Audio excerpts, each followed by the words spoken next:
Welcome to another episode of Ready, Fire, Aim podcast. I am your host, Thad Barnes. Today, I'm here with my good friend, Victor Kovalev. He is the co-founder of ScaleAgentic, a really cool startup that's doing something in the go-to-market area for businesses, and I'm super excited to have him here. Victor, welcome. Thank you so much, Thad. Happy to be here and excited about the conversation. Yeah, absolutely. So before we dive into ScaleAgentic, can you give us a little bit of your background, kind of, how did you get to here, basically? Yeah, so I'm an AI scientist and engineer by training, by background. Actually, my original degree is in distributed multi-agentic systems, but this was old school physical systems. We did like robotic search and rescue. Big robot goes to a disaster site, sends out little ones. That was back when I did my master's. But then I worked, in Silicon Valley for many years. And I kind of started out as an engineer, joined a startup early on, then joined VMware about when VMware was going public. After that, I joined Yelp during the high growth phase of it. And my big claim to fame was I used to run Yelp's mobile teams, Android and iOS, at the time when we hit top 10 app in the world by users. So that was pretty good milestone to hit pretty massive scale. And then after Yelp, I went on to lead the technical team at Indiegogo, crowdfunding platform. Mm-hmm.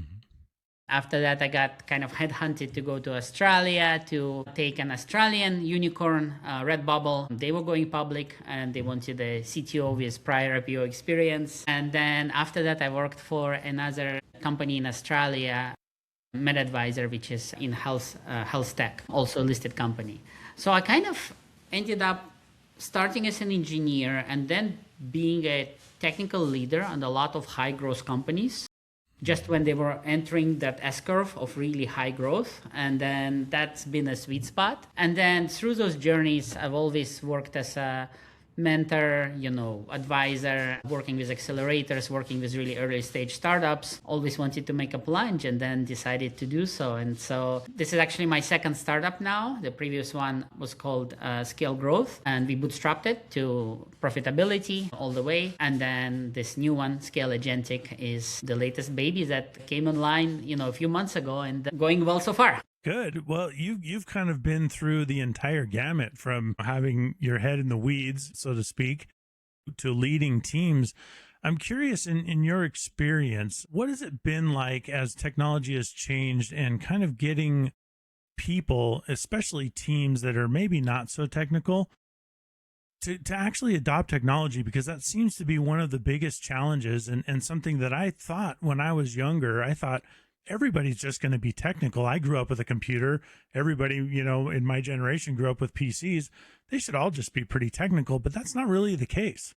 That's right. And the thing is, as a techie, you always focus on the tools and you always like, this tool is cool, it's powerful, you can do so many things. But the reality of it is people don't care about tools. People care about outcomes, right? And if a tool gives you an outcome, then that tool is a successful means to an end, right? But ultimately, there is a subset of people like myself, probably like yourself, who are kind of we love geeking out in tools, right? That's just the joy of it.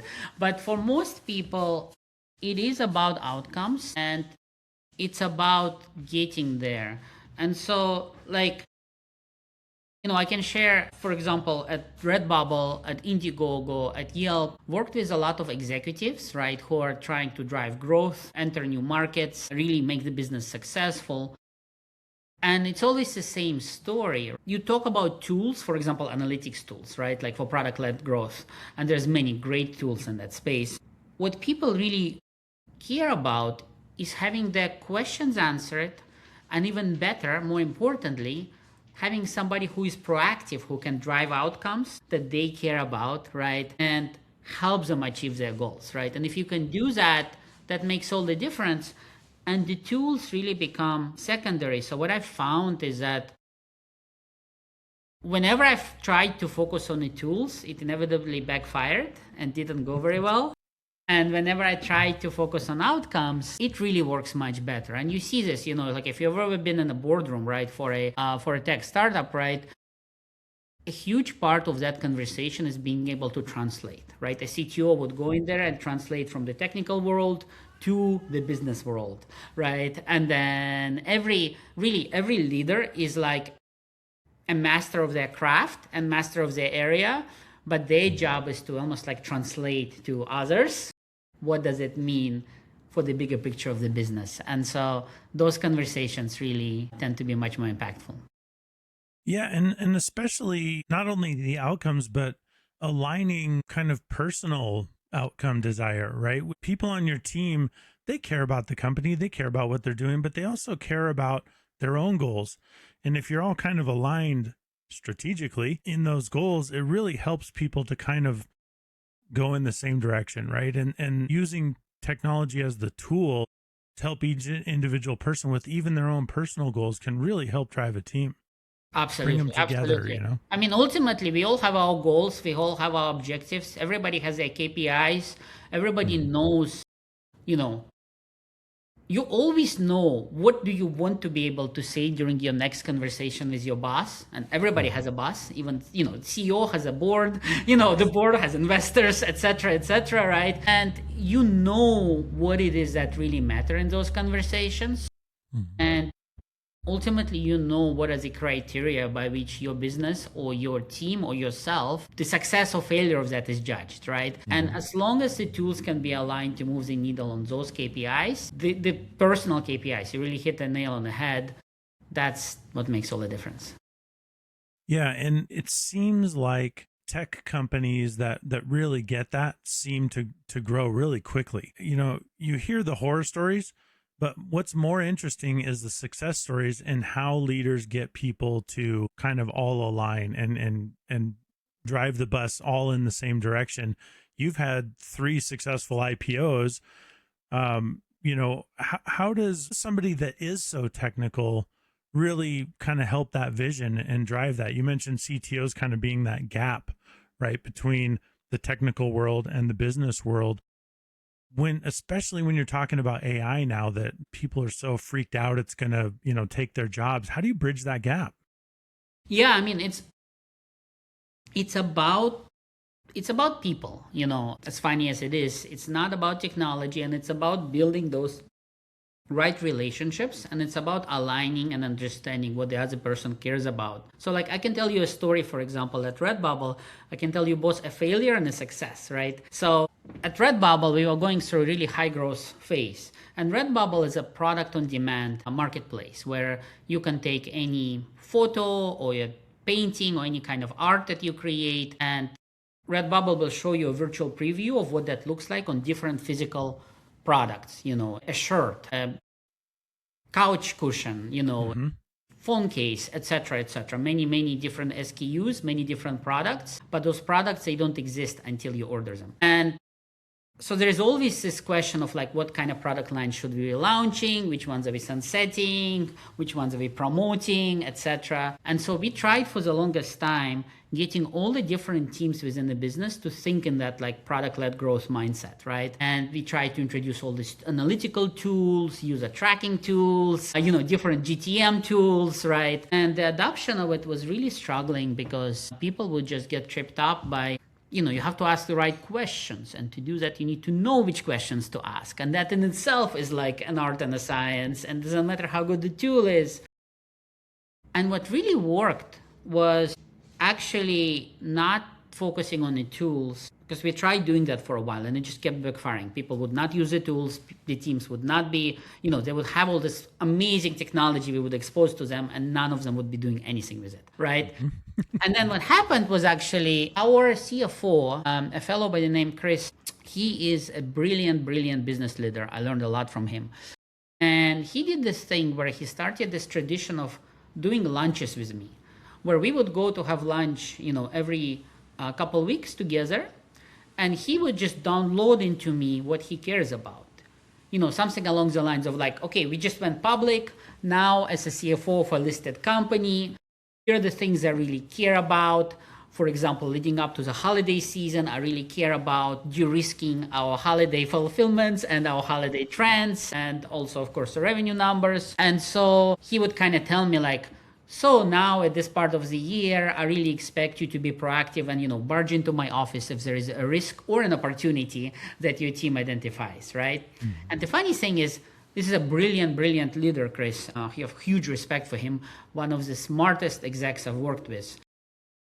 But he's not really technical, and his team, he actually has analysts on his team. His team has a full suite of super powerful analytics tools. All the stuff he's talking about, he absolutely has the power to log in and see for himself or ask his team to do it. But neither of those things, like the reality of it is he's so busy, and getting pulled in so many directions every day. So for him, it was much easier to just, start this lunch tradition with myself and kind of download into me as a CTO what he cares about, right? And then I knew, and I set up process on my end with my team, with my analyst, data scientist, right?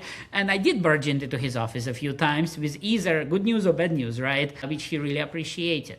And when that happened, that was actually the big epiphany where I realized, we can do the same for our teams. And so we ended up embedding, rather than focusing on tools, we ended up having this embedded system where we had a guild of data scientists, for example, and we would embed them in different functional teams just to help proactively drive those teams' outcomes. And then we also did the same. We had a strategy team, and so this duality of like business strategists and data scientists kind of embedded in different functional verticals. And actually the tools didn't matter because different teams ended up using different tools and different processes, but those people, they figured it out together with their functional leaders.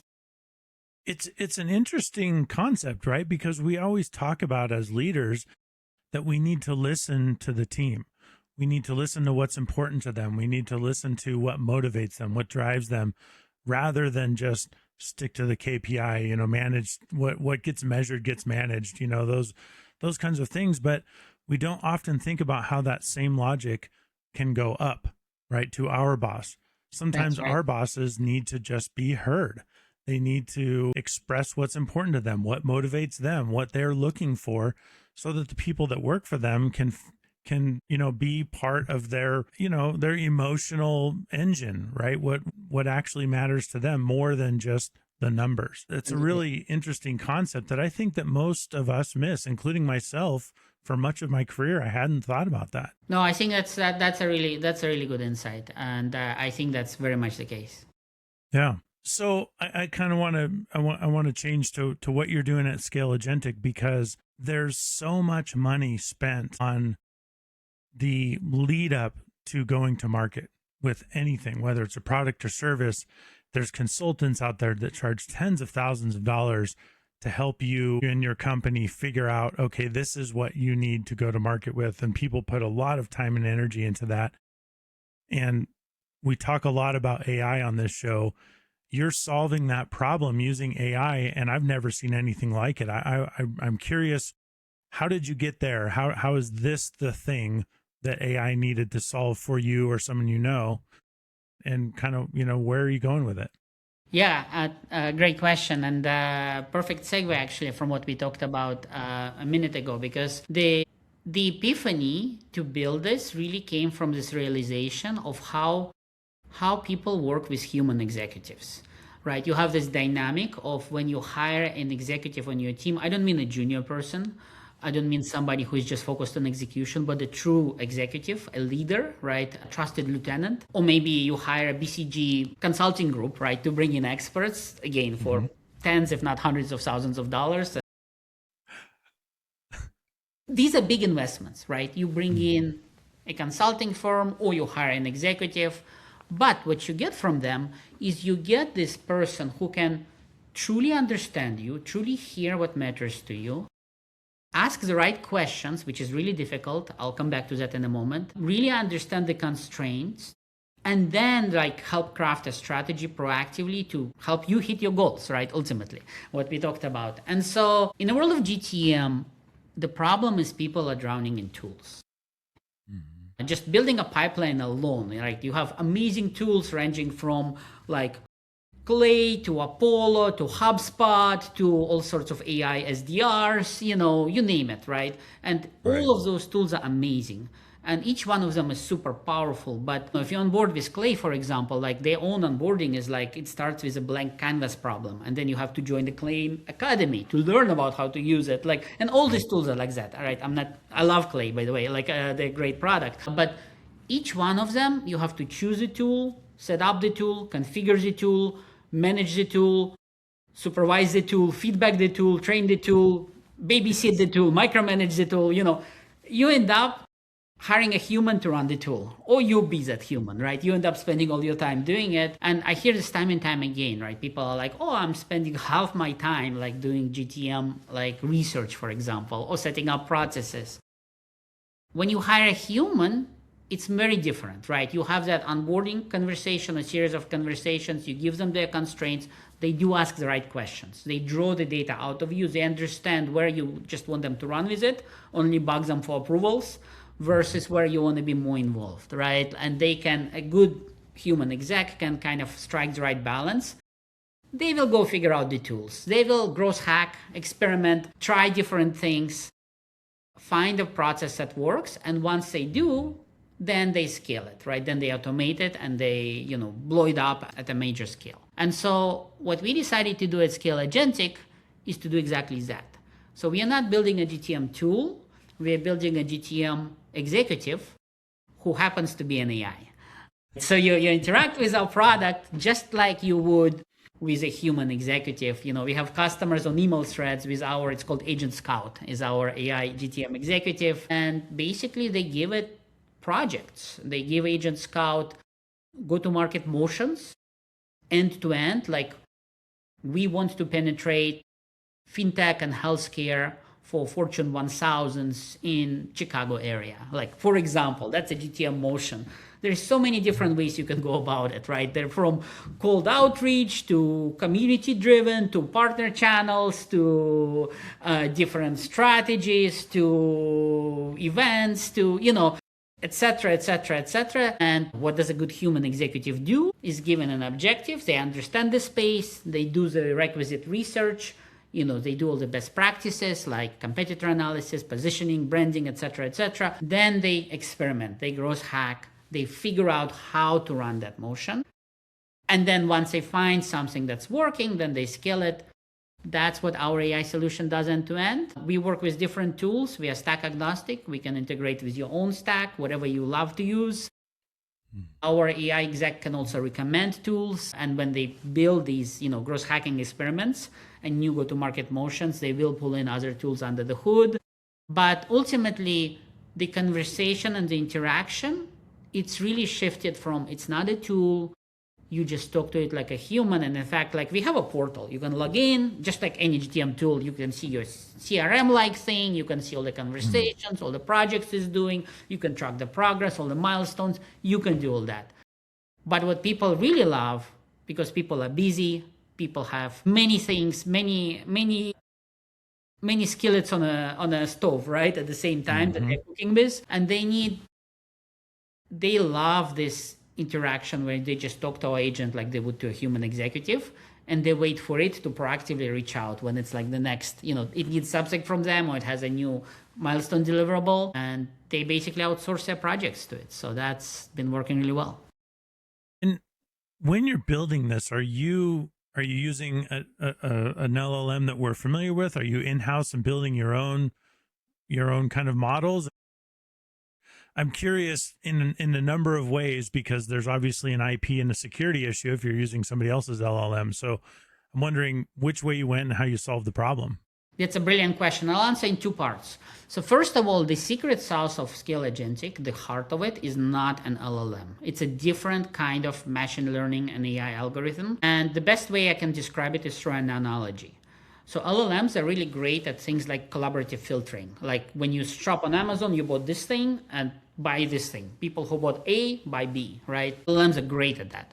What LLMs are bad at is making high impact strategic decisions with crappy data. For example, humans, we decide who to marry, which job to take, which house to buy. And by LLM standards, we have very small sets of data and very spotty and, low quality data to make those decisions. I don't know how you make those decisions, Thad, but I can pretty much guarantee you do not read 1 million books on relationships before you go on a date. You do not read 1 million books about real estate before you buy a house. You cannot. But that's how LLMs make decisions, right? But humans, we have this innate ability to take the sum of our lived experiences and we create these value systems and these decision frameworks in our mind where really we are able to make these really impactful decisions really well, and LLMs don't come close. So that's the heart of what we do, and that's a different kind of algorithm that is proprietary, kind of our secret sauce. It's a multi-stage recursive evolutionary heuristics engine, to be technical. Wow. That drives it. But then we also use LLMs for the actual execution bits or for kind of the building blocks of it. So like LLM is not a good comparison to your brain. Your brain is much more complex and your brain can do the strategic things LLMs cannot. But you can think of your speech center in your brain as an LLM. You can think of maybe your memory center as another kind of LLM, right? So there is almost like, think of LLMs as different modules in your brain, and they can kind of do the execution pieces, the specific tasks really well. And then you have your master thread of consciousness, your one thread of consciousness that is right now you're talking to me on a podcast. When you're hungry, you're looking for food. When you're tired, you're looking to rest. But you have like a single task scheduler, if you will, where you constantly make a prioritization decision. What are you doing right now? Or you're working on this strategic piece of work, or you're going for a walk, or you are watching Netflix, whatever it is, right? And you constantly make that decision because time is your most precious resource. And so your central processing unit in your brain has this task schedule as a thread of consciousness. So that's what we build. And then on the other end, if you ever use tools like Cursor and Windsurf, like coding agent, you can select which model you use, right? You can say auto. So under the hood, because we use LLMs for certain execution tasks, like do research on this topic or write an email with these input parameters, right, to this effect. Mm-hmm. That write an email task, that can go out to an LLM. And we run essentially an equivalent of our own internal like LLM arena, where we always evaluate for different type of tasks, which kind of foundational model does best. And of course, we have, to your point, if you're a corporate client, if you're like enterprise, we can say, don't use open source models. Or you can even say, just use OpenAI or just use cloud or whatever it is, right, that you want to use. Mm-hmm. So you can put that controls on it. But other than that, we have our not LLM, different kind of AI brain driving this thing. And then it's going out for little execution tasks, which are atomic kind of execution tasks to different LLMs. Wow. If that makes sense. Yeah, it really does. And it's interesting because you don't hear the word algorithm as much anymore. But it sounds like at your core that's a big part of what you're doing. And I know that companies, Meta and Google, use algorithms all the time still. I mean, they're still the underlying foundation of what's happening. But with this world of AI, we're just talking about, LLMs are doing everything, AI is doing everything. But at the core, there's still so much algorithmic work happening, and using open source LLMs in conjunction with that kind of just elevates all of it. Is that typical, or are you guys kind of an outlier in that world? I mean, to be honest with you, right now, since the rise of LLMs, a lot of people are just focusing on that side of the world. I mean, don't get me wrong, LLMs are super powerful and there's many things that they can do wonderfully well and there is huge opportunity there. But it's really interesting that you mentioned the algorithm, because when you say the word algorithm, most people conjure like a UML diagram, like a state machine, right? Like of decisions. That's kind of like an if this then that logic. That's right. If this then that, it's hard coded, right? The rules. The thing is, humans, we have an algorithm in our brain. When you decide what to eat for lunch, you run an algorithm. When you decide which house to buy or which job to take, again, you run an algorithm. But the thing is that algorithm is much more dynamic. You do have your heuristics, you do have your learned experiences. If you read like Thinking Fast and Slow or Blink or Untethered Soul, like all these books talk about different ways of thinking, right? And ultimately humans are really good at building these shortcuts, these heuristics, where when you meet a person, you just know within minutes, like on a scale of 1 to 10, amazing or terrible, right? Like become friends or run away, right? And we are really good at that. How? Because through our lifetime, we accumulate all these experiences.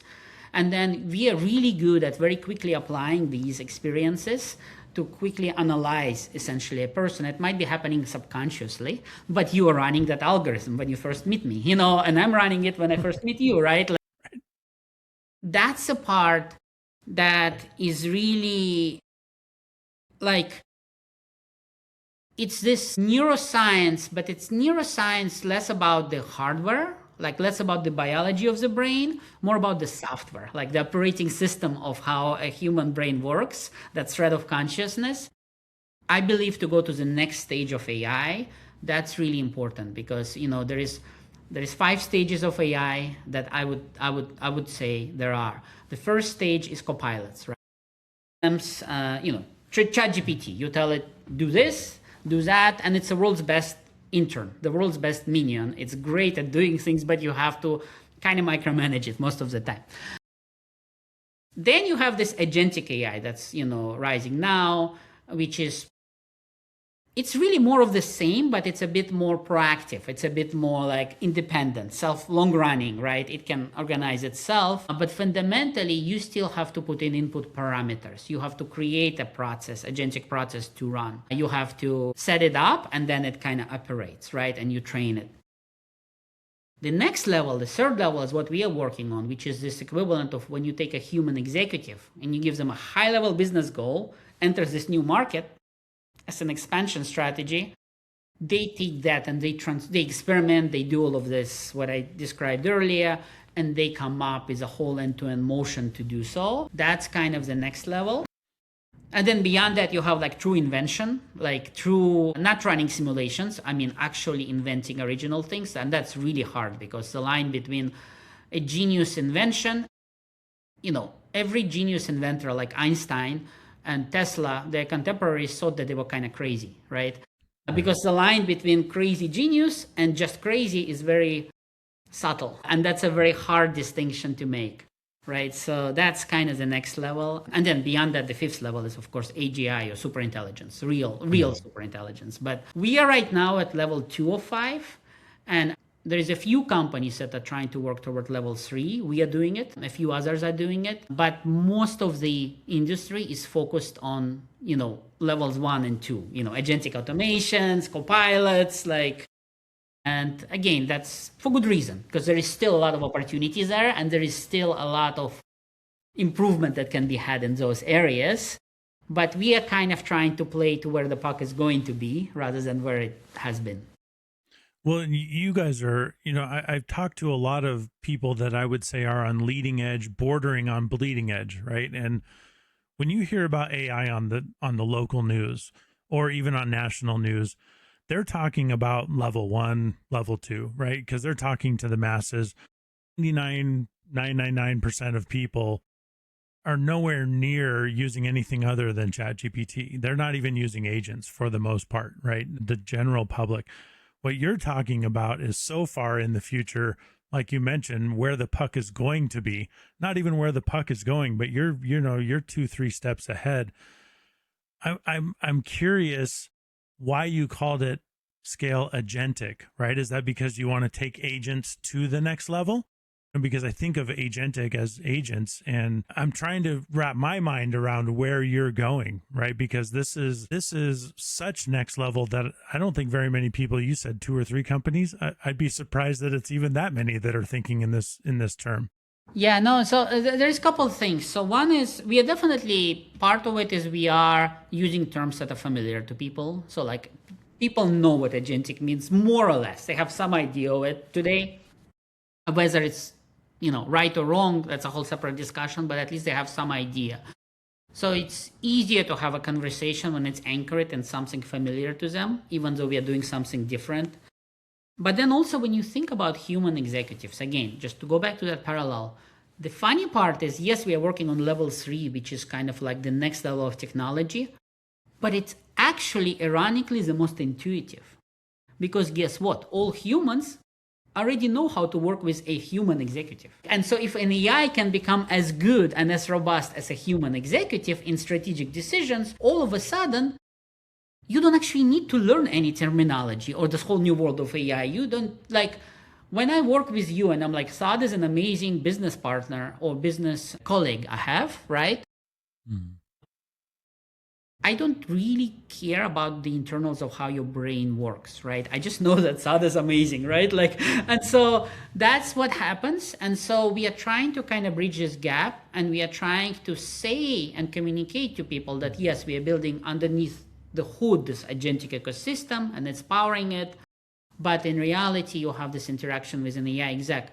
But the second thing I'll say is, again, human exec, what do? They set up processes, they hire a team, and in reality, to execute, they set up a whole set of processes and the whole army of automations and all this good stuff.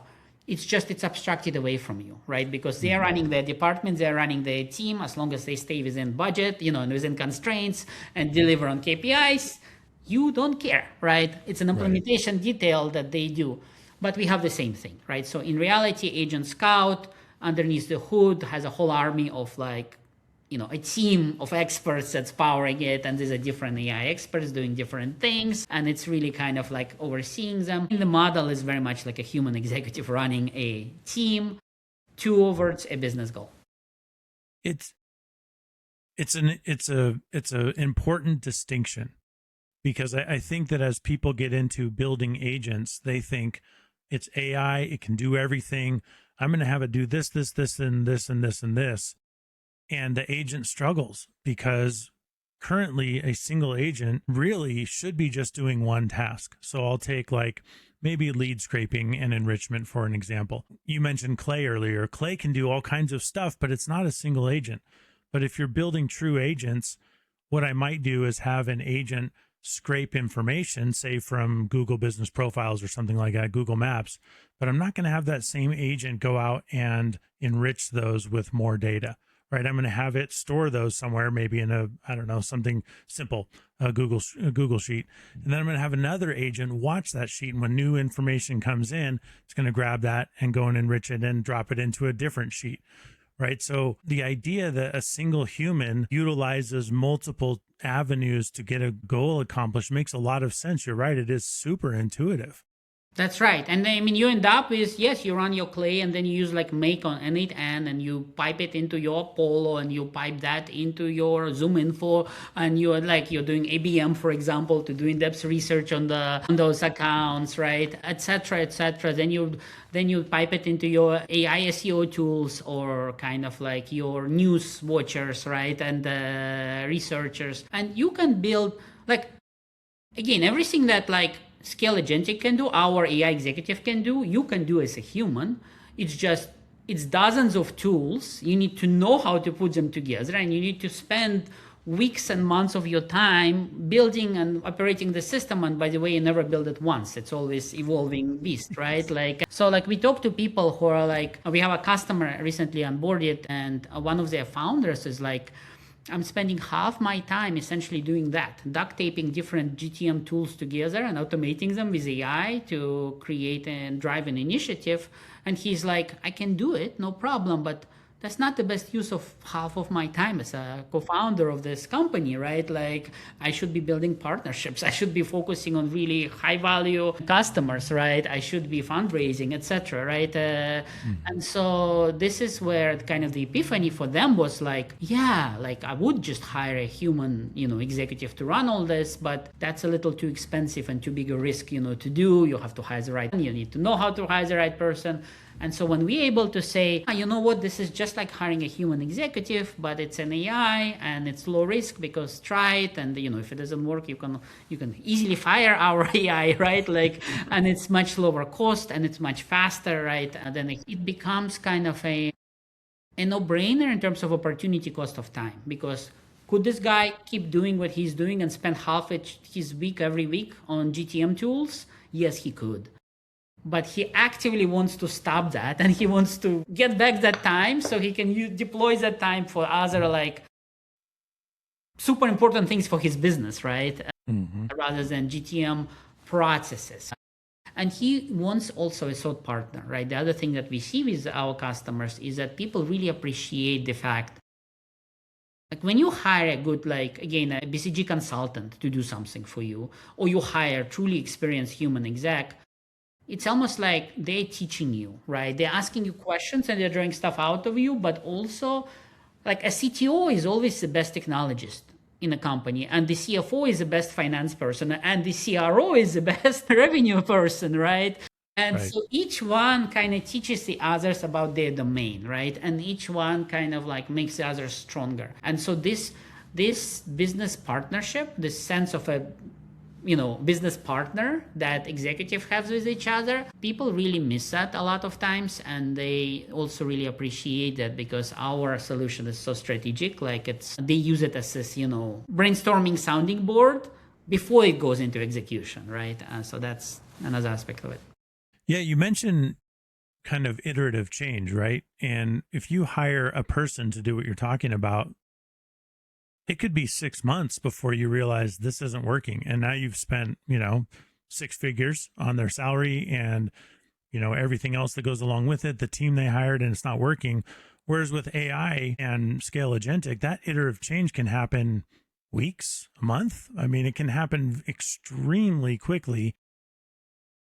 Days, yeah, hours. I mean, yeah, that's right. Because during those days it's like, and we see this, like, so for the same customer I'm just talking about, we just finished a full on like market intelligence research. So this is what, again, if you hire a fancy consultants, they would do a proper competitor analysis, a proper keyword branding, positioning, intent, create custom qualification stages, create high intent signals, early predictors, right? Like when people talk about these topics, they tend to ripen to become a prospect eventually. What are the other tools that are a good predictor of them wanting to buy our product? What are the pain points that they're feeling, their own KPIs? Like each one of these is like its own research, and there is a whole discipline of best practices on how to, for example, do competitive analysis. Just that one alone, right? And that's one of 24 different researchers that we do. And so when our tool runs, right, it's just like over a course of 1 week, it does 24 of these hardcore market intelligence research pieces, and it generates a similar kind of report that you would get from hiring a BCG, except that takes 3 months and this takes 1 week, and the cost is also order of magnitude less, so if Right. not 2. So that's kind of the beauty of it. How does it, or how does your company start to, so let's say a CEO says, yes, this sounds great, I'm in 1 week and I can get all this done. Yes. What is the training like for you to train Scout to understand its role in this particular company? Yeah, so right now we are in a private beta, so we have more customers on the wait list than we are engaging, and we are being kind of selective about our customers because we cohort them. We onboard customers who have similar goals and objectives, and we provide a white glove service to them where our team watches our AI do this and trains it and supervise it, and they get a really white glove service where we work closely with them. But we are also training our agent because we are trying to build like, a lovable for GTM. It's very difficult to do. And so there's a lot of training. Ultimately, the goal is to build it to the point where it can just kind of take a project brief, ask you the right questions itself, right? And have those follow-up conversations and then run with it. This is, to go back to what I was saying at the beginning of this call, asking the right questions is really like one of the most important skills of like a good strategic executive, right? Understanding those constraints and almost like gently shaping the conversation, right, in the right direction.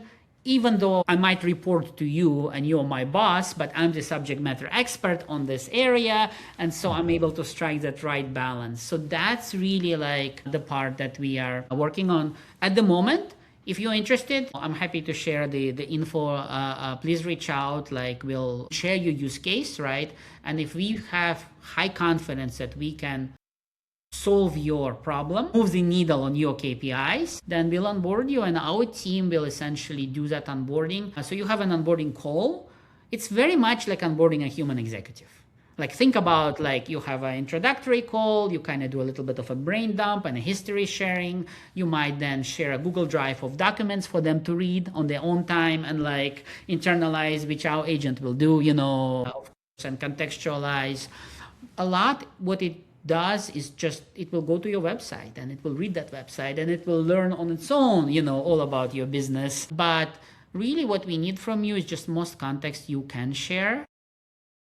If you onboard a GTM executive, you might want to share with them your past call transcript, right? You might want to share with them whatever working scripts or objection handling, you have, if you have those. If you don't have those, then that executive will help you create a library of well-organized, scripts and objection handling and strategy docs and whatnot. But usually you share whatever you have.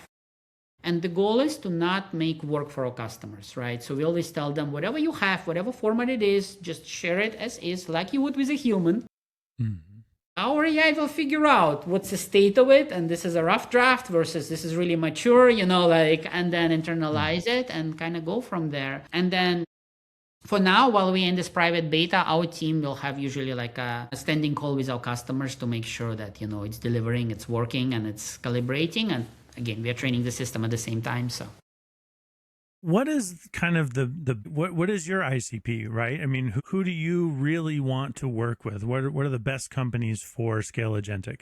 Yeah, great question. So number one is go-to-market leaders at high growth companies, right? So this would be, Series A to C, kind of the sweet spot. Usually, like we have a head of demand gen for one of the Series B, supposedly unicorns, according to the investors in the making, right? And this person is amazing at GTM, but his problem is he has 15 initiatives he wants to run and time to do maybe 3. So he uses Agent Scout as a trusted lieutenant where he can be like, you do the 4th one, you do the 5th one, Right. So that's one good ICP. And then the other good ICP is leaders who are not GTM leaders themselves and who do not have a GTM co-founder or like a business partner they're working with closely. And again, maybe they wish they could hire a GTM executive on their team or within their function to report to them. Usually prohibitively expensive. And by the way, how do you hire an expert in an area when you are not yourself? It's like, how do you hire a data scientist if you're not a data scientist? How do you know if they're good? So all of this. So basically the second ICP is leaders who want to have that kind of capability. They want to have this trusted lieutenant on their team to bring more of a business GTM mindedness to other functions. Okay, I gotcha. And where are you guys in that space in terms of funding? Are you guys bootstrapping this? Are you looking for funding? Where's on that spectrum? We'll definitely be looking for funding. So this is our second startup, actually, with the same co-founder, Anna. So the previous one, as I mentioned, we bootstrapped all the way to profitability. The previous startup was never venture-backed model scale business, just in nature of it, right? It's deep tech, but the space in which it's in, it just never made sense to go down that path. Mm-hmm. This, we definitely want to fundraise. So we've been able to get a really good traction in just a few months because we've inherited the tech. And it's deep tech from previous startup. And that startup in turn inherited it from, it's my life's work, so I've been working on this for a better part of a decade now, even though our company is only a few months old. And so we are gearing up to do a fundraise, essentially now that the new year has started. And we haven't raised any money yet. We've been focusing on working with our customers and doing this private beta and kind of calibrating our GTM magic wand, which we're building. Mm-hmm. Fundraising is the next part of the journey. Well, the way you and I met, Victor, I think Bordy can really help you with that, right? I mean, that's they're focusing on fundraising for companies that are not looking for $200 million, $500 million. They're in the other ranges where maybe that would be a good launch point for you.